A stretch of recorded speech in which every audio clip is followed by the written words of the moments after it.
오늘도 하나님의 은혜와 사랑과 주님이 주시는 능력과 기적이 든든한 교회와 예배하는 모든 하나님의 자녀들에게 함께하기를 간절히 또 진심으로 축복합니다. 마가복음 8장 34절에서 35절을 통해서 주님의 참 제자가 됩시다 하는 제목으로 함께 깊은 은혜의 시간 되기를 바랍니다. 살면서 가장 행복한 사람이 누굽니까?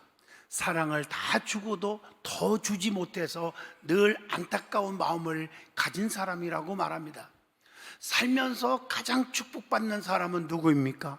베품을 미덕으로 여기며 순간에 손해가 올지라도 감수할 줄 아는 사람이라고 말합니다. 살면서 가장 마음이 넉넉한 사람은 욕심을 부릴 줄 모르고 비움이 곧 차오름을 아는 사람이라고 말합니다. 살면서 가장 존경받는 사람은 덕을 베풀고 남을 먼저 생각하는 사람입니다. 살면서 가장 보람을 느끼는 사람은 일에 대한 보상과 이득을 따지지 않는 그런 사고를 가진 사람이라고 말을 합니다. 살면서 가장 용기 있는 사람은 누구입니까? 자기 잘못을 뉘우칠 줄 알고 남의 잘못을 용서할 줄 아는 사람이라고 말을 합니다. 살면서 가장 지혜로운 사람은 누구입니까? 진정한 사랑의 의미를 깨닫고 실천하는 사람입니다. 살면서 가장 가슴이 따뜻하고 예쁜 사람은 차 한 잔을 마시면서도 감사의 마음을 가진 사람이라고 말합니다. 살면서 가장 아름다운 사람이 누구입니까? 세상을 욕심 없이 바라보는 마음의 눈과 맑은 샘물처럼 깨끗하고 아랫목처럼 따뜻한 가슴을 지닌 사람이라고 말을 합니다. 이곳에 모인 성도들은 성도의 삶 속에서 어떤 사람이 되기를 진심으로 원하십니까? 하나님이 누구세요? 사랑이십니다. 특별히 사람을 사랑하시는 분입니다. 천지를 말씀으로 창조하실 때도 인간이 살기에 편리하도록 모든 만물을 다 창조한 후에 제일 나중에 자기 형상대로 만드시고 생기를 불어 넣어주셨다고 성경은 말합니다. 그리고 생육하고 번성하라, 땅에 충만하라, 다스리라, 축복받으라고 하셨습니다. 요한복음 3장 16절에 보면 하나님이 세상을 이처럼 사랑하사 이렇게 말씀하시면서 독생자 예수 그리스도를 보내주셔서 죄로 말미암아 영원히 멸망받을 수밖에 없는 저와 여러분을 구원하게 하신 줄로 믿습니다.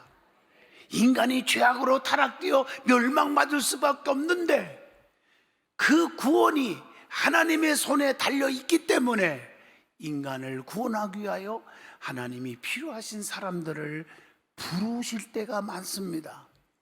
즉 구원의 역사를 이루기 위해서 복음을 위하여 일할 사람을 택하시고 훈련시켜서 제자들을 삼으신 것입니다. 특별히 오늘 말씀은 제자들을 많이 세웠지만 많은 게 중요한 게 아니잖아요. 참 제자가 되어야 한다고 말씀을 하고 계십니다. 성경에 보면 예수님이 주변에 제자 같은 자들이 얼마나 많아요. 몇천 몇만 명이죠. 오병이어의 기적을 행할 때도요, 장정만 5천 명 이상 먹이고도 12강줄이가 남았다. 여자와 아이까지 합치면 3만 명이 넘는 그런 사람들이 제자처럼 따라다녔다고요. 그런데 그 중에서 12명을 제자로 삼은 것을 우리는 알게 됩니다. 그러면서 제자 중에 참 제자가 되려면 세 가지를 얘기하죠. 자기를 부인하고 자기 십자가를 짊어지고 주님을 쫓아야 한다고 오늘 본문 34절에 기록하고 있습니다. 오늘 저와 여러분이 주님의 참 제자가 될 수 있기를 간절히 소망합니다. 주님의 참 제자가 되어야 합니다.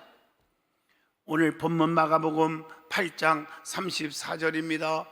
주님의 참제자가 되려면요 어떻게 합니까? 성경에 다 기록되어 있잖아요. 그 주님의 참제자가 되기 위하여 그분의 요구가 무엇인지를 알아야 할 것입니다.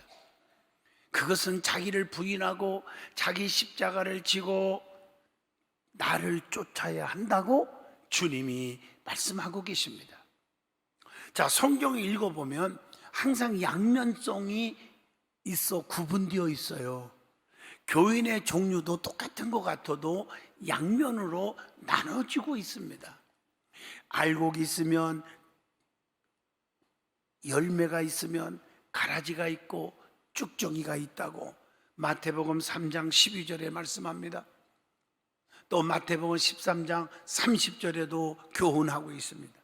양 같은 사람이 있으면 염소 같은 자가 있다고 마태복음 25장 32절 33절에 기록하고 있습니다. 성령 충만을 상징하는 기름, 그 기름 준비한 슬기로운 다섯 처녀가 있는가 하면 기름 준비하지 못한 미련한 다섯 처녀가 있음을 마태복음 25장 1절로 4절까지 기록되어 있습니다.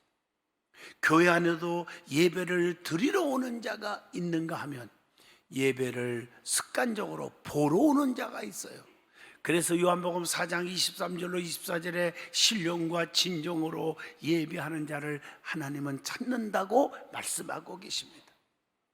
또 성경에 보면 교회 안에도 감사가 넘치는 자가 있고 원망과 불평이 가득 찬 자가 있음을 고린도서 3장 15절에 말씀합니다. 또 오른편에 항상 서 있는 자가 있는가 하면 매사가 아닙니다. 그렇게 하면 안 됩니다. 왜 저렇게 하십니까? 목사님, 장로님, 왜 그렇게 하십니까? 이렇게 생각하고 말하는 자가 있음을 마태복음 25장 34절을 통해서, 마태복음 25장 41절을 통해서도 교훈하고 있습니다. 또 교회 안에는 화평케 하는 자가 있고 불화를 일으키는 자가 있다. 피스메이커가 있고 트러블 메이커가 있음을, 그러면서 마태복음 5장 9절에 화평케 하는 자는 복이 있나니 하나님의 아들이라 일컬음을 받을 것이요, 이렇게 말씀했어요. 또 매사가 할 수 있다 하면 된다, 해보자 하는 긍정적인 사람이 있는가 하면 할 수 없다, 하나만 하자, 하지 말자라고 부정적인 사람이 있다는 것입니다. 민수기 14장 9절로 10절의 말씀입니다. 또 영에 속한 자가 있으면 육에 속한 자가 있나니, 로마서 8장 5절로 6절에 육에 속한 자는 육의 일을 생각하고 영에 속한 자는 영의 일을 생각하나니 육의 생각은 사망에 이르고 영의 생각은 생명과 평안이 있느니라. 또 성경에 보면 사랑이 넘치는 자가 있고 미움이 가득하여 비판하는 자가 있다고 갈라디아서 5장 13절에 기록하고 있습니다. 오늘 제가 이걸 소개하는 이유는 이제라도란 말 있잖아요. 나사로가 죽어서 썩어서 시체가 무덤에서 썩어 있지만 이제라도 주님이 하시면 내 오라비가 살 줄로 믿나이다. 살았잖아요. 요것 때문에 여러분들에게 이 말씀을 들으라고 증거하는 것입니다. 교회 안에도 열심히 순종하는 자가 축복을 받지만 불순종하는 자에게는 저주가 임함을 신명기 28장 1절로 19절을 통해서 가르쳐 주는데, 그래서 신명기 28장 2절에 보면 말씀대로 순종하면 이 모든 복이 내게 임하리니, 그래서 6절에 들어와도 복을 받고 나가도 복을 받을 것이니라. 그런데 반대로 말씀에 불순종하면 들어와도 저주받고 나가도 저주받게 된다고 신명기 28장 16절에 말씀합니다. 자, 그러면 구약과 신약 성경을 읽어보면 그 구약과 신약 성경에 나오는 죄자에 대해서 말씀을 좀 드려보려고 합니다. 구약에 나오는 죄자입니다.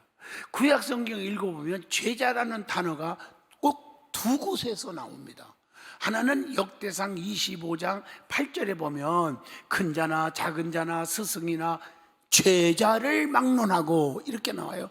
다 같이 제비 뽑아 직임을 얻었다 하는 말이 나와요. 이사야 8장 16절 봐도 율법을 내 제자들 가운데서 봉함이니라 이렇게 말씀해요. 그러니까 제자들의 예를 한번 들어보면요, 성경에 특별한 사람 인물이 나오죠. 모세와 여호수아입니다. 출애굽기 17장 9절로 10절입니다. 출애굽기 24장 13절에도 나옵니다. 모세는 직접 하나님으로부터 부르심을 받았어요. 모세야, 모세야. 떨기나무 불 가운데서 부르죠. 성령의 역사하심, 하나님의 살아계심을 보여주는 체험 가운데서 불렀다는 얘기예요. 그리고 출애굽기 4장 17절, 너는 이 지팡이를 손에 잡고 가서 이것으로 이적을 행하라. 권능을 주셨어요.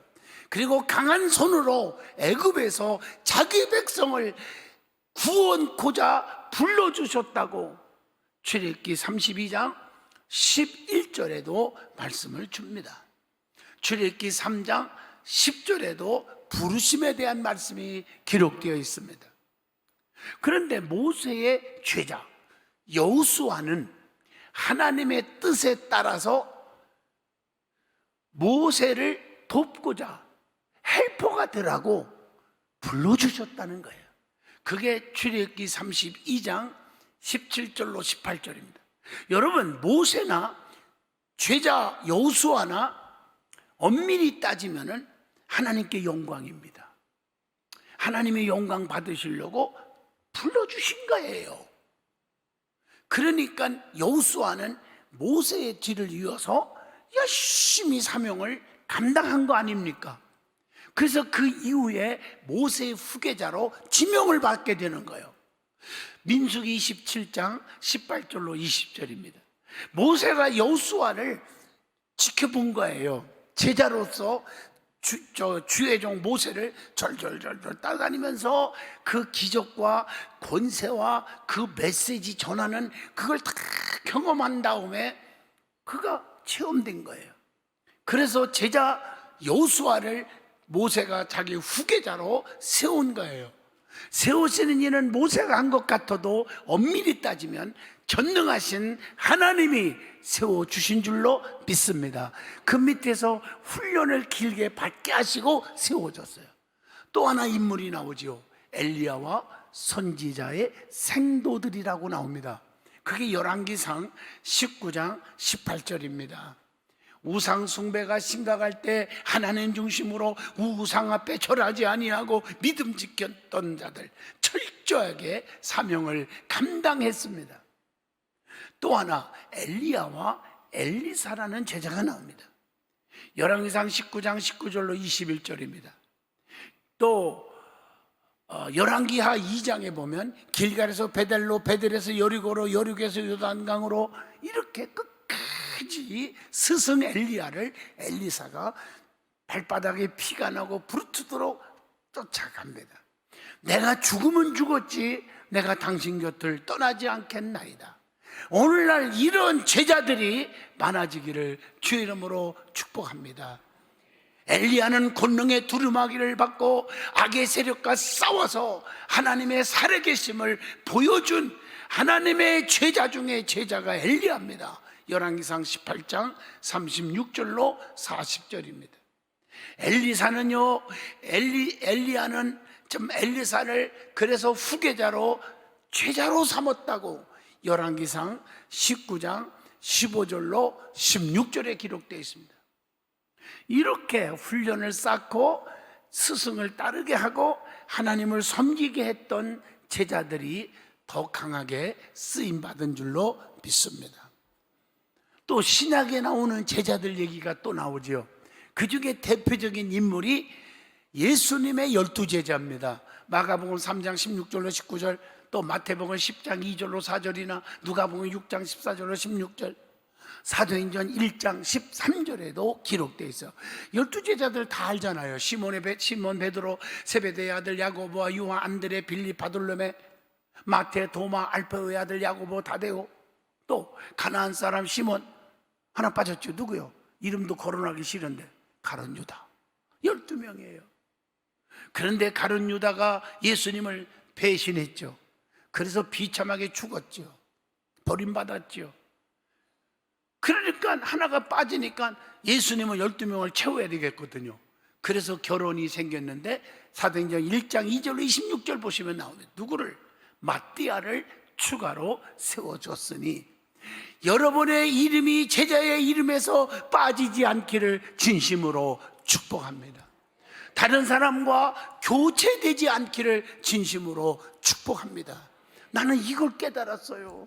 하나님, 장양희 목사가 주님의 제자 아닙니까? 주여, 나를 특별한 제자로 삼아 주셨고요, 주님이여, 내 이름을 빼고 다른 사람을 넣지 않게 하여 주시옵소서. 그렇게 기도하고 있어요. 저도 12제자를 선택한 주님의 목적이 있어요. 왜 제자를 삼았을까? 예수님이 함께 있게 하려고 세웠다. 세상에 속하지 않게 하려고 세웠다. 이게 요한복음 17장 14절에 나옵니다. 악에 빠지지 않게 하려고 제자를 세웠다는 거예요. 사랑하는 성도 여러분, 요한복음 17장 15절에도 나옵니다. 하나님이 여러분을 왜 제자로 삼기를 원합니까? 악한 세상에 빠지지 않게, 세상의 악의 세력들이 여러분들을 건들지 못하게 하기 위해서, 또 주님 편에서는 너희들과 항상 함께 있고 싶은 마음으로 삼아 주신 줄로 믿습니다. 이게 제자요. 진리로 거룩하게 하려고 요한복음 17장 17절 제자 삼았어. 그것뿐입니까? 복음을 전하게 하기 위하여, 전도하게 하기 위하여, 사람 낚는 어부가 되게 하게 하려고 마가복음 1장 17절 제자 삼았습니다. 예수님의 12제자 중에서 특별히 12명이면 오늘날로 말하면 우리 교회 스타렉스 한참은 다닐 수 있는 적은 숫자예요. 정말 많은 인물 중에서 뽑힌 자들이에요. 그런데 12명 중에서 특별히 특별 제자 3명을 사용하셔서 이걸 기둥 제자라고 합니다. 저와 여러분은 기둥 제자가 되시기를 축복합니다. 예수님의 특별 제자 3명이 있었어요. 누굴까? 베드로와 요한과 야고보입니다. 보세요. 죽은 자가 살릴 때 세상에 누가복음 8장 51절 보세요. 거기에 세 제자를 데리고 가요.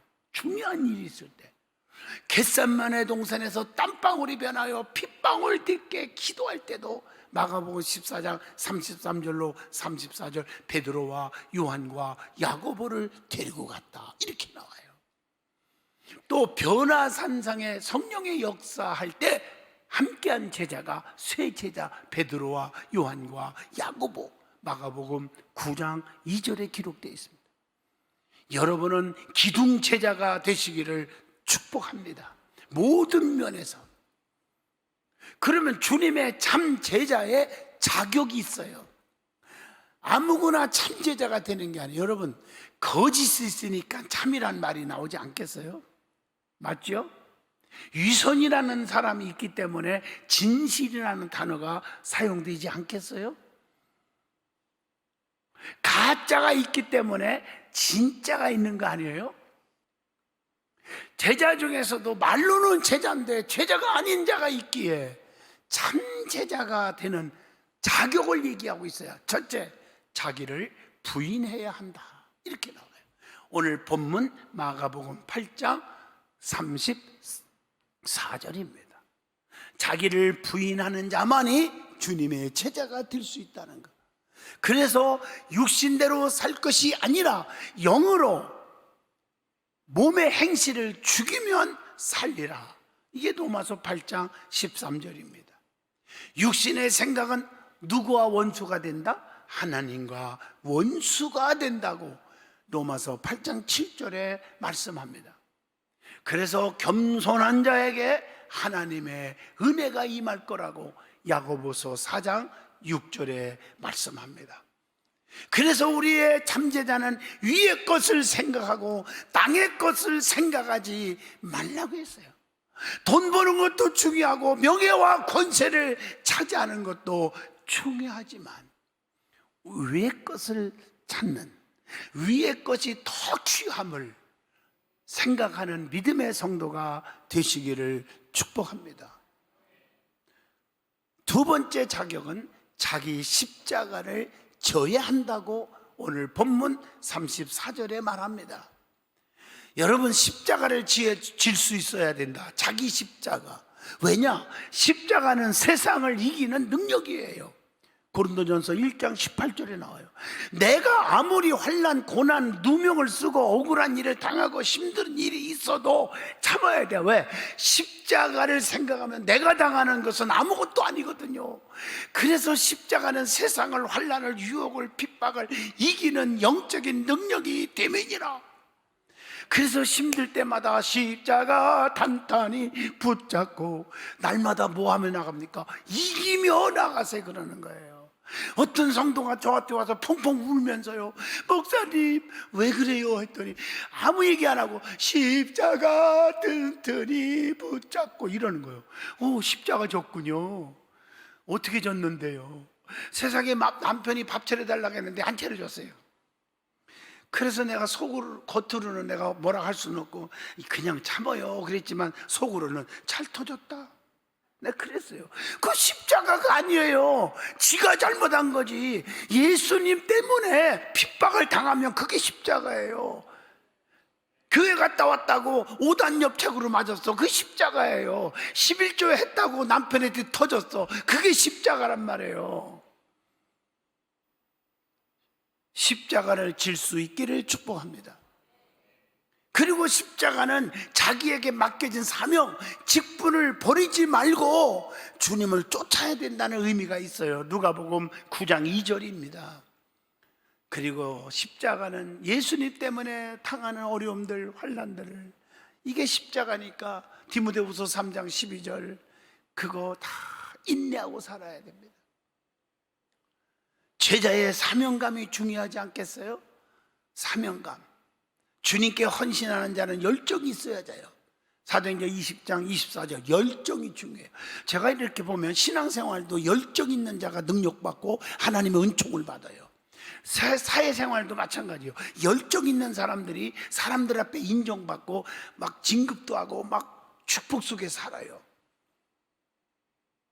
거룩과 진실한 삶을 살고자 하는 마음이 있어야 돼요. 십자가 지는 사람은. 베드로전서 1장 15절로 16절입니다. 그래서 골로새서 3장 2절에 위의 것을 생각하고 땅의 것을 생각하지 말라 이렇게 말하고 있어요. 사람이 아닌 주님께 쓰임을 받고자 사모하는 마음을 가져야 한다. 고린도전서 9장 16절에 말씀합니다. 골로새서 2장 1절에도 말씀했고 빌립보서 1장 8절에도 말씀합니다.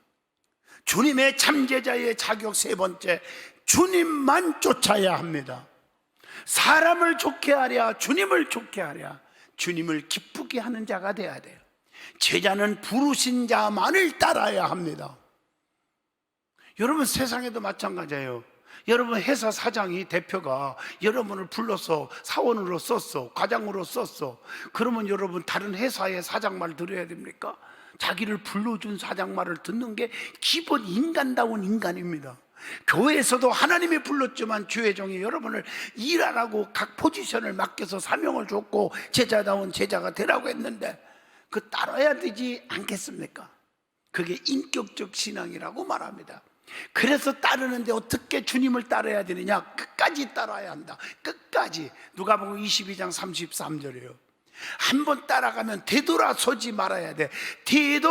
되돌아서지 않겠네. 마태복음 4장 22절, 배와 모든 걸 다 버리고 예수를 따르니라. 베드로입니다. 베드로.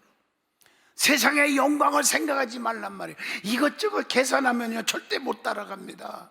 누가복음 9장 58절의 말씀입니다. 그리고 예수님을 따라가는 자는 예수님을 닮아야 합니다. 요한복음 13장 35절입니다. 말씀을 마치려고 합니다. 어느 초등학교 교실에서 양파 키우기 실험을 했다고 합니다. 우리 권사님 여자 중학교 교장이잖아.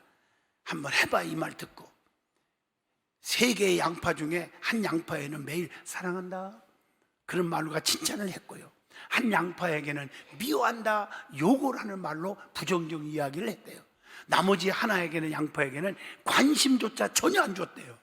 그런데 얼마 후에 사랑과 관심을 받고 쑥쑥 자란 양파는 싱싱하고 튼튼하게 잘 자랐는데, 미움을 받고 자란 양파는 입이 틀어지고 보기 싫은 모습이 되어버렸어요. 더욱 놀라운 것은 무관심했던 양파는 입이 시들시들해지고 뿌리도 썩어 있었다는 거예요. 아이들은 양파를 되살리기 위해서 미운 양파와 무관심 양파에게 사랑과 칭찬을 다시 바꿔서 하기 시작했답니다. 그렇게 일주일 지나자 틀어지고 보기 싫은 양파는 반듯하고 튼튼하게 자랐고, 죽어가던 양파가 새롭게 살아나기 시작했다는 거예요.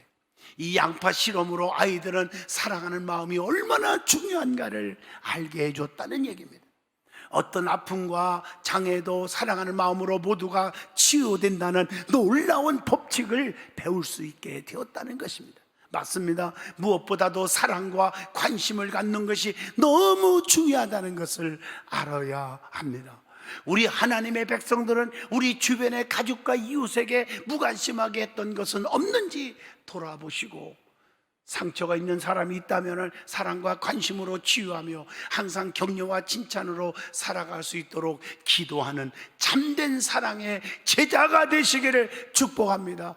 주님의 참 제자가 되시기를 축복합니다. 사랑을 제공하고 관심을 주는 목자가 되어야 한다고 저는 반성하면서 이 설교를 해봅니다. 여러분, 자녀들에게, 이웃에게 관심을 품어주는, 그리고 주님의 참제자, 자기를 부인하고 십자가만 짓고 예수님만 따라가는, 흔들리지 않는 성도들이 되시기를 축복합니다. 기도합니다. 거룩하신 하나님, 감사합니다. 은혜와 진리에 충만케 하시는 아버지, 성령의 기름 부음을 주시옵소서. 기적의 하나님을 체험하게 하여 주시옵소서. 제자다운 제자가 되게 하여 주시고, 기둥 제자 베드로와 요한과 야고보 같은 인정받는 제자의 반열에 서게 하옵소서. 예수님 이름으로 기도드리옵나이다. 아멘.